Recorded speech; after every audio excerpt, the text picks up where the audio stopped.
Hi everybody, my name is Denny, and today I'm going to be doing a quick and easy brake job on my 2008 Smart for 2. By quick and easy, what I mean is that I'm only changing the front brake pads. I'm not doing the rear brakes or the rotors, just the pads. But this job doesn't take much in the way of tools or equipment. It goes pretty easy, and I'm going to take you through it. There's the car. It's a 2008 Smart for 2 Passion, and as you can see on the front end here, there's a lot of brake dust that builds up on these front wheels. I have heard that switching to ceramic brake pads will resolve a lot of that issue, so I did purchase some ceramic brake shoes for the car. Okay, these are the brake pads that I decided to go with. I got them off Amazon. With shipping, they came to $43 and change. And these are ceramic pads. I've already done one side, so I only have 2 shoes left in here, 2 pads. So one of the things I'm going to tell you right now, if you plan on doing a job like this, when you buy the brake pads, you can save yourself a little trouble by getting the pads that have the springs in place. There's this little loop up at the top up here, and there's some springs that have to go in there, and if you buy these particular pads, they don't come with the springs, so you have to take the old springs off and move them over to these, which is probably the biggest pain in the neck of the whole job. So I'm going to set up the camera, wait for this train to go by. I'm going to set up the camera, and we'll get going on this job. First thing I'm going to do before I do anything with the car is I'm going to loosen these lug nuts. One of the best things I did was purchase this pneumatic impact wrench. I haven't have a compressor, so the pneumatic wrench and a 15 millimeter impact socket on the front really helped. I've already loosened these lugs once before, but just as a test. But when I first got this wrench, these things were on so tight. If I had used, say, a regular socket and a breaker bar, I probably would have snapped the lugs off. Being only 3 lugs on these wheels, you don't want to do that. So I think this was a good investment. It cost me less than $100 for all the brake shoes, the tools that I purchased, and everything, including this hose. So let's go. I'm just going to loosen the nuts. I don't want to take them out right now because the car's actually sitting on the wheel. So I'm just going to break the, yeah, I loosened that way more than I thought. I just want to make sure they're loose. There we go. And, okay, good. Now it's time to jack up the car. Take the weight off this wheel. Do that. I have my floor jack over here, and I'm going to position it underneath. There's a notch under here. You got to find that little notch. Get your jack in position, and just take the car up.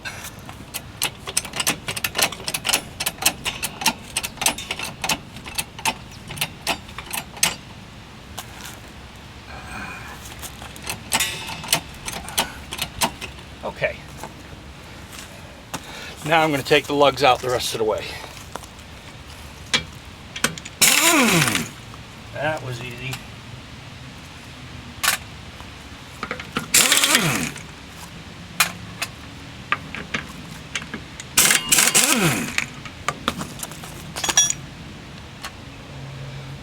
And get that tire off. And I'm just going to tuck it in underneath in case the car falls. It won't fall on the ground. Okay, so now that I got the wheel off, I can see these brake pads aren't too bad. The other side, I don't know why, but the other side wore out very quickly. Okay, so now I've repositioned the camera to the back side of the front wheel here, and you'll see there is one 13 millimeter nut that you need to take this nut out.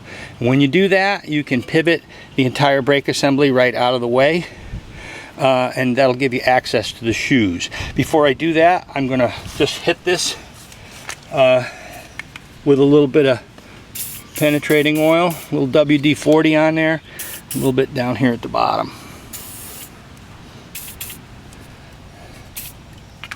Okay. Another thing, in order to make this easier to access, if you turn the steering wheel so that this comes out, you'll have easier access to the wheels. Okay, now I've got the wheels turned out. You can see the nut that you have to loosen. Also, there is a little thing right here beside this boot that you can put a 17mm wrench on there, open end, and just to hold that piece in place. Now I'm going to try and break this nut. Not break it, but loosen it. Ooh, maybe I will have to break it. Alright. I had to stop the camera so I can get in here and whack it a couple of times with a hammer just to loosen it up, but I did get that thing loose. So again, I'm going to get in here and take this nut out. And geez, once you crack the nut, it comes out finger tight, you know, it's not too bad at all. I'm just going to back this right out.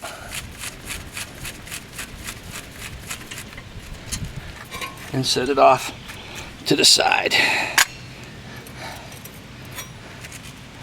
From here, I'm going to use a screwdriver, and I'm just going to pry a little bit in between here, just to relieve the pressure on the cylinder. And you see that this thing will pivot right out of the way. Now, it won't pivot all the way right now because the brake line is putting some tension on it. So in order to continue with this process, I'm going to have to straighten the wheel back out again. Okay, with the wheel straight forward, this actually dropped down by itself while I turned the steering wheel. So this is your caliper, and the piston is out quite a ways. These are my brake shoes, and there's one. This doesn't look too bad here. Well, that one came out nice and neatly. And the scraper hasn't even started yet. I don't know why the other side wore out as bad as they did. Now, these brake shoes, as you can see, have those springs at the top up here. And I'm going to have to get those out of there. This is the biggest pain in the neck part of this job. So, in order to loosen these up a little bit, I'm going to go back to my WD-40, and I'm just going to hit them with a little WD and just let them soak for a little bit. I got a little piece of wood I'm going to let them sit over here on. It's going to require some pliers and a little extra grip here. In the meantime, what I can do is I can push this cylinder back. Now, some people don't like doing this, but I just use a big old clamp. I'm going to put it right on into the cylinder, and I'm just going to very slowly, once I make contact here, there we go. Okay, I'm just going to crank that down until it's all the way in. So very slowly pushing that back, and that's it. And the boot wants to go crazy on me. Okay. Because I have access to air tools, I got a little compressed air here. I'm just going to blow off some of this excess brake dust that is in here.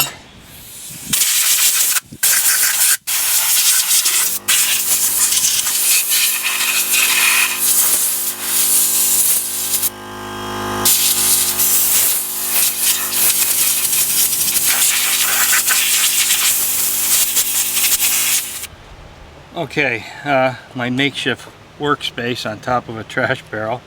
As you can see, I have my new pads over here, and there's no springs in them. We've already looked at that. So anyway, I can't see what I'm doing in my camera here. Whoa, there we go. As you can see, there's no springs in the new pads. I have to transfer the springs from the old pads over, well, here we go, old pads over to the new shoes.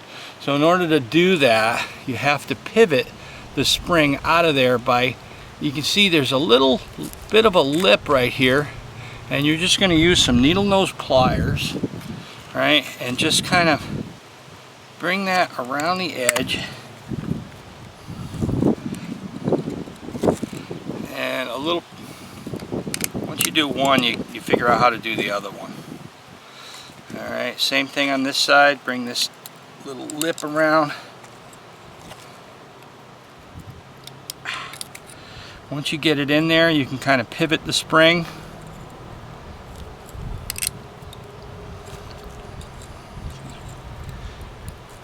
Come on, baby. Oop, it went back.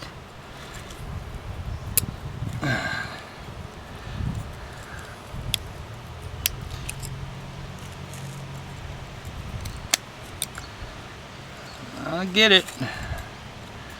Takes a little. There we go. Okay. You just pivot that spring out of there, and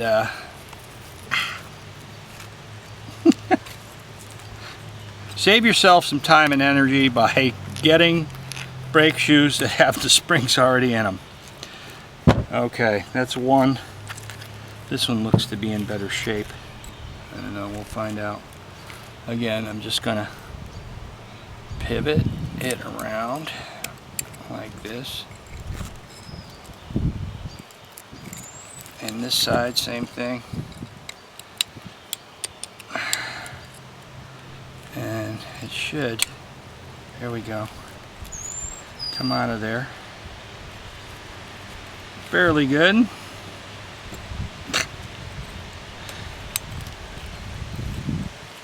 Let go. I'll get it. Like I said, this because of these springs, this makes this job this is the hardest part of the job, getting the springs out and putting them back in. Okay, so out with the old, in with the new. Now I get to put the springs in place on the new shoes. Now one of the things you want to make sure is that the spring, when you put it in, is facing outward. Okay, you don't want the spring, it's kind of a V shape, a very shallow V shape here. I'm going to see if I can hold it up to the camera. Here, use these pliers. There you go. Okay, so you can see that the spring is kind of a shallow V shape, and you want the V part away from the brake shoe. So in other words, I want this spring to be this way, not, yeah.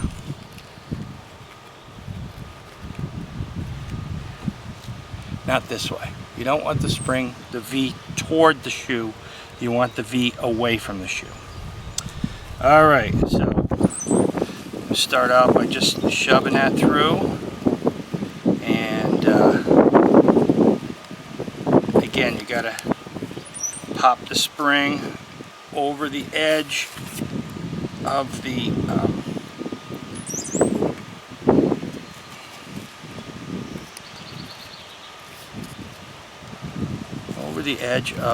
shoe here, this loop. 1 minute.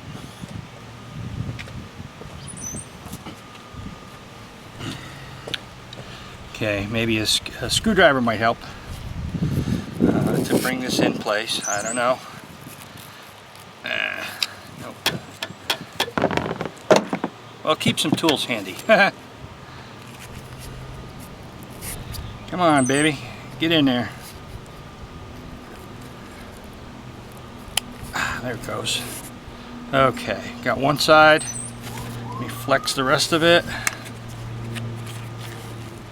Up and around. There we go.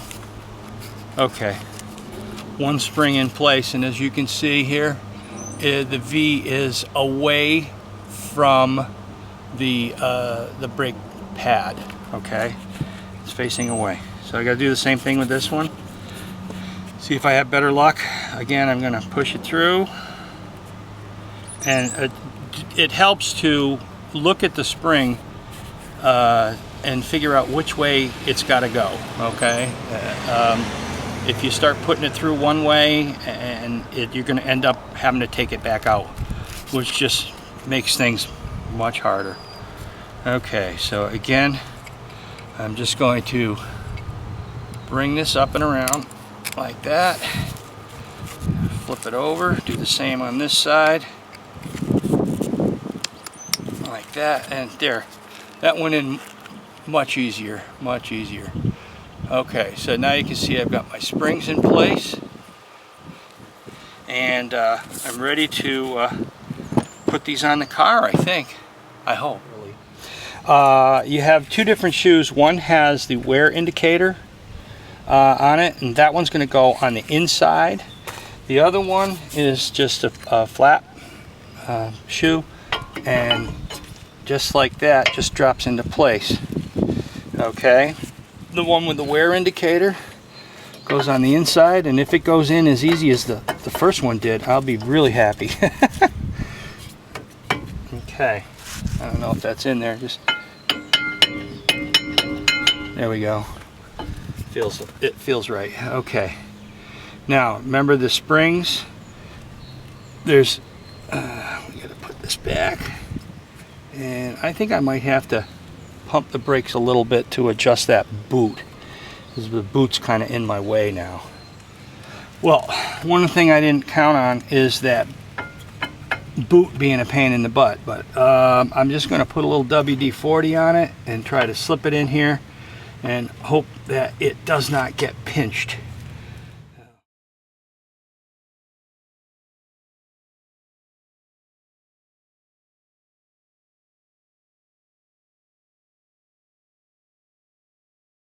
I'm doing. Okay, I got the boot back in place. One thing you want to be careful of is make sure that when you put the caliper back in place, that you get these springs underneath the frame. So you may have to just reach in here with a screwdriver and just make sure they're below that portion of the frame of the caliper. The other thing is, when you go to pivot this, I did turn the steering wheel so I can access this a little easier. When you go to pivot this, you'll notice that this is on a spring, this little keeper. So you're just going to push that in, and because you're working against the springs, real handy to put a little leverage on this with a screwdriver like so that you can align the keeper screw. Now before I put the keeper screw in, I just put just a little shot of axle grease on there just so it doesn't rust in place, and I'm going to pivot that in place, find the hole, and thread that in. Okay, once you got it in there, you can let go of that, and it's just a matter of turning that piece in. If you want a 13mm socket, works well. If you're going to use a socket wrench, you're going to want to use a short extension to get you past the hose, okay, because that hose gets in the way, your brake line.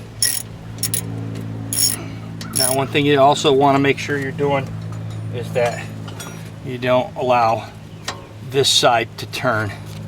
So just put a wrench on there,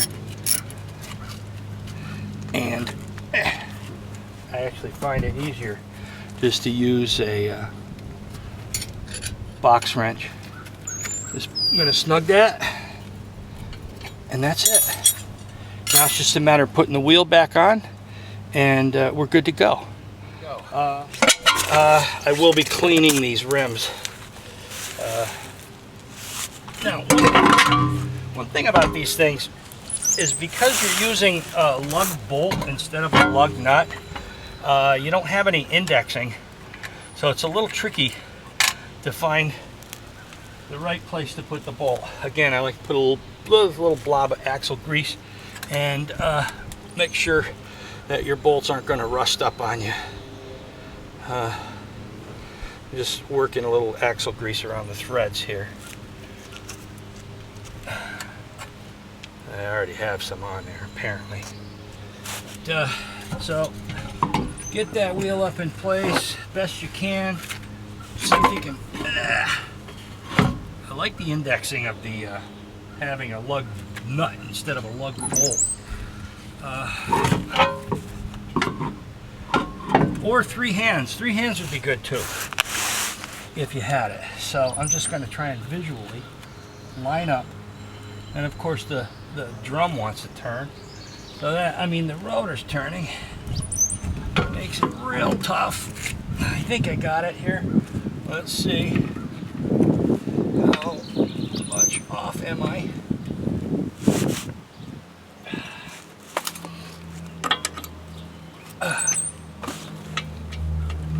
Get one on here, I get the rest of them.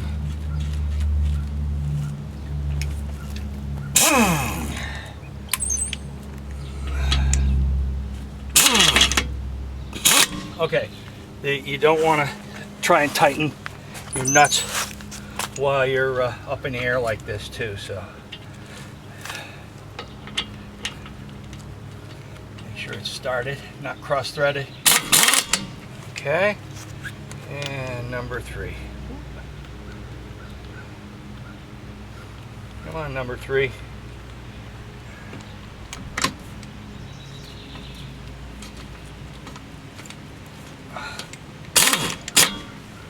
Okay, just a little snug on there. I'm going to let the car down, and then I'm going to tighten with a breaker bar.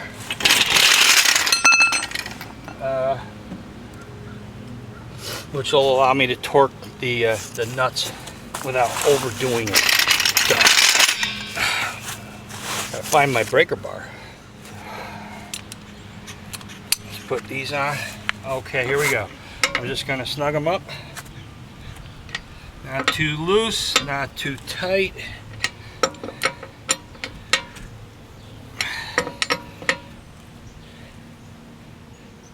Just right.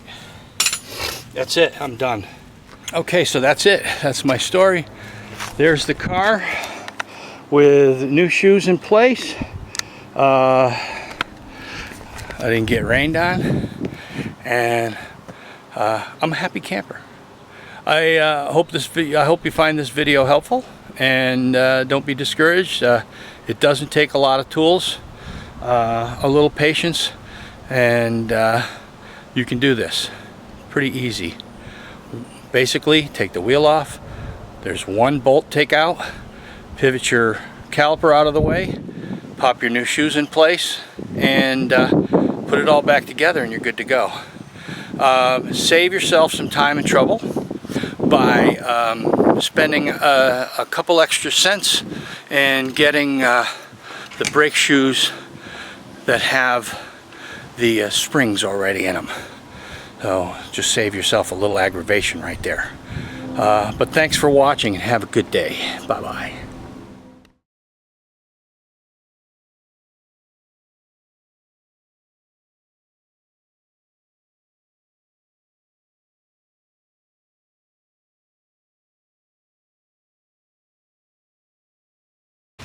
Okay, I think I'm ready to continue after much.